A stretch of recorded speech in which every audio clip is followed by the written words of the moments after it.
Bismillahi. Turbatu. Di bagian mana? Coba kelilingi. Lihat perutnya. Ragam sihir di Indonesia makin lama makin populer. Bahkan terakhir-terakhir ketika kita liputan ada yang sampai masuk ke sisi modern, masuk ke teknologi, di mana dibuatkan website. Itu menjadi hal yang paling unik sebenarnya.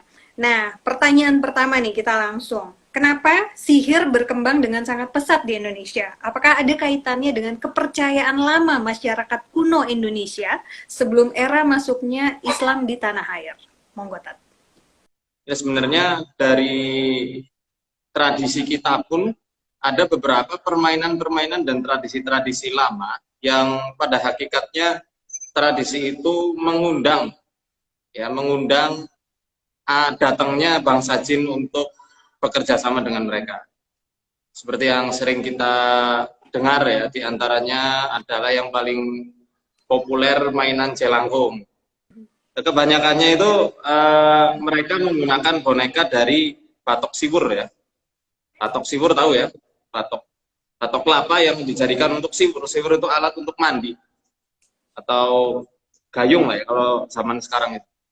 Ini hampir sama juga sama kayak jelangkung, cuma tradisi permainan ini, ritual nini tawok atau permainan nini tawok ini dilakukan di tempat yang dianggap angker oleh masyarakat sekitar. Jadi kalau kita pernah melihat tradisi nini tawok itu juga ada mantra pemanggilnya. Nanti kalau sudah datang dipanggil dengan mantra itu, biasanya tandanya itu boneka yang tadinya tegap langsung jatuh brek gitu ya.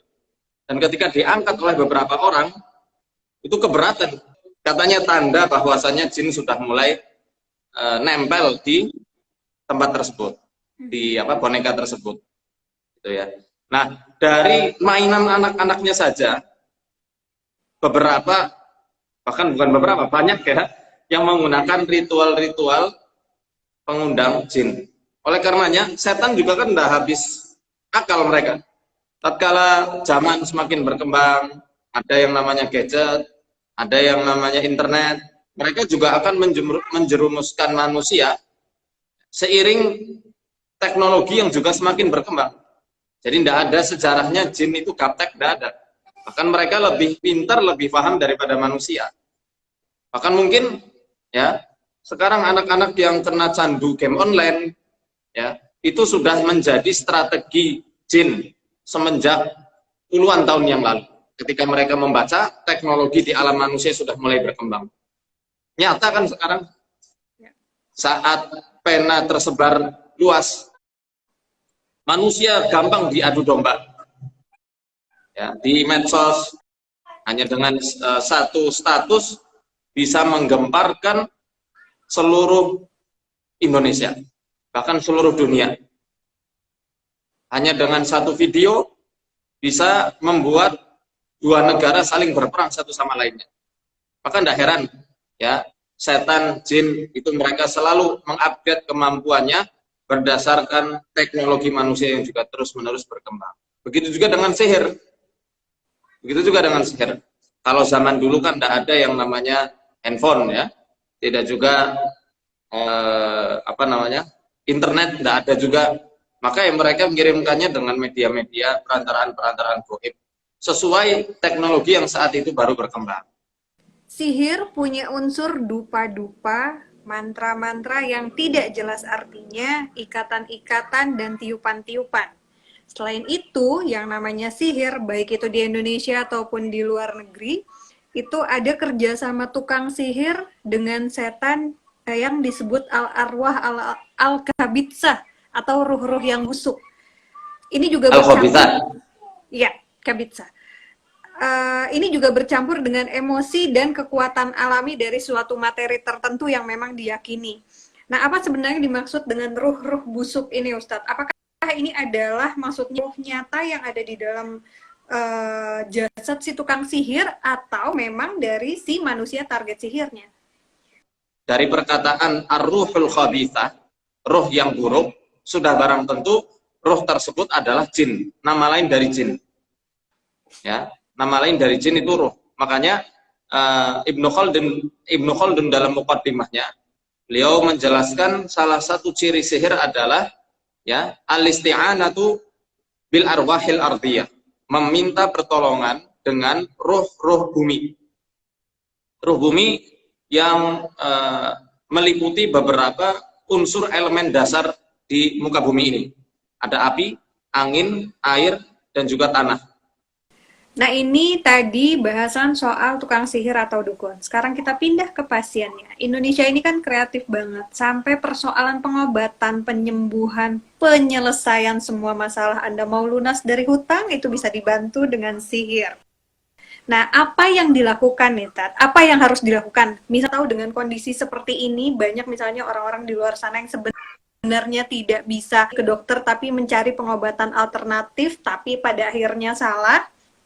Nah, apa yang harus dilakukan ketika dia misalnya belum paham bahwa kalau dia pergi ke dukun, dia ini jatuhnya jadi batal iman dan jatuhnya jadi kufur? Gimana? Orang yang datang ke dukun tanpa ilmu sebelumnya, maka masuk kepada udzur bil jahli ya. Ya ada uzur karena dia bodoh, belum tahu ilmunya. Maka insya Allah akan Allah terima tobatnya. Dan dosa syirik yang tidak diampuni oleh Allah Azza wa Jalla adalah dosa syirik yang kebawa sampai mati, dan itu tidak akan diampuni selama-lamanya, tidak akan dapat rahmat, dan dia bisa masuk neraka selama-lamanya karena dosa kesyirikan yang tidak ditobati tersebut. Namun ketika di masa hidupnya dia sudah bertobat, pernah mendatangi dukun, pernah bergantung kepada dukun, kemudian saat hidayah Allah menyapa dia, ilmu juga sudah menerangi hatinya, maka insya Allah hal-hal tersebut tidak akan membahayakannya lagi, asal ingat tobat secara betul-betul. Salah satu ciri khas tukang sihir, salah satunya adalah menanyakan nama, ibu, dan tanggal lahir. Karena, saya lupa ini rujukannya, Ustaz, karena jin itu bin ke ibunya. Jadi nasabnya itu ke ibunya, bukan ke bapaknya. Maksudnya ini apa? Tukang sihir itu minta nama dari orang yang mau diobati atau orang yang mau dijadikan korban, nama nasab kepada ibunya, ya, sebagai bentuk penghinaan kepada orang yang sudah minta tolong tersebut, atau penghinaan kepada korban yang hendak dijadikan, penghinaan terhadap orang yang hendak dijadikan korban. Karena secara otomatis, ketika manusia itu lahir, ya, lahir dari perkawinan yang sah menurut agama, nasabnya itu nyambung ke ayah. Tapi kalau dia lahir, maaf, dari hasil zina yang diharamkan oleh Allah Azza wa Jalla, jelas semua zina haramnya, itu secara otomatis dia nggak ada hak nasab kepada jalur ayah, maka nasabnya nyambung kepada ibunya. Dari berbagai pola santet naga kuning, brojo, gondomayit, terus ada pola mengintai. Sebenarnya kita sudah diskusi ini, tapi saya pengen tahu lagi. Ada pola mengintai targetnya dalam fase 30 hari. Apakah benar ini cara jin suruhan tukang sihir untuk mencari celah titik terlemah dari manusia sebagai target sihir? Apakah ini juga ada kaitannya dengan pola peredaran benda langit masuk di dalam ilmu astronomi yang juga dipelajari para tukang sihir? Monggo, Tat. Selama 30 hari. Jadi ada dalam prinsip ilmu sihir, ada yang namanya ad-dauratul falakiyah lisihri. Ad-dauratul falakiyah lisihri. Ya, daurah falakiyah lisihri ini ya ilmu astrologi. Ya, astrologi yang mempelajari benda-benda langit yang mengitari bumi. Memang dalam prinsipnya planet Mars yang dalam kitab Al-Awfaq yang diklaim karya Imam Ghazali, padahal bukan. Ya. Planet Marikh itu digunakan untuk membuat calon korbannya menjadi sakit atau bahkan mati. Planet Mustari, planet Jupiter, digunakan untuk keagungan, kewibawaan, bagus sekali untuk orang-orang yang mencari jabatan, nyari pangkat, nyari kehormatan serta penghormatan dari orang-orang. Misalnya orang menjadi target sihir, terus polanya 1 hari. Manusia biasanya berada pada titik terlemah dalam 1 hari itu, mungkin ada waktunya, Ustadz? Yang paling lemah tentu waktu manusia lagi tidur. Atau pada waktu manusia lelah dan baru beristirahat dari aktivitasnya, yakni setelah asar. Kenapa kalau ada, misalnya kan ada jenis santet di sini yang misalnya susuk konde yang berasal dari Jawa. Ini dia salah satu indikasinya adalah sakit yang aneh yang tidak masuk akal. Tapi artinya fasenya adalah indikator atau tandanya adalah sakit. Nah, kenapa misalnya para target-target santet atau orang yang terkena santet ini ketika diperiksa ke medis itu si sakitnya ini tidak terdeteksi? Orang-orang yang kena santet sebenarnya ketika dia sudah masuk ke tahap sakit, saya katakan dia sudah masuk ke tahap sakit fisik, dia secara tidak sadar telah masuk ke dalam perangkap para tukang santet, masuk kepada fase-fase yang dapat menyebabkan dia makin sakit. Apa fase-fase tersebut? Pola hidupnya dirubah sama setan, susah tidur malam, betul? Kebanyakan orang yang kena gangguan insomnia, ya kan? Jelas nggak bisa makan pagi muntah, nggak bisa makan kecuali pakai makanan yang memicu banyaknya lendir. Malam karena insomnia secara otomatis ngemil, makan, ya makan yang berat pula.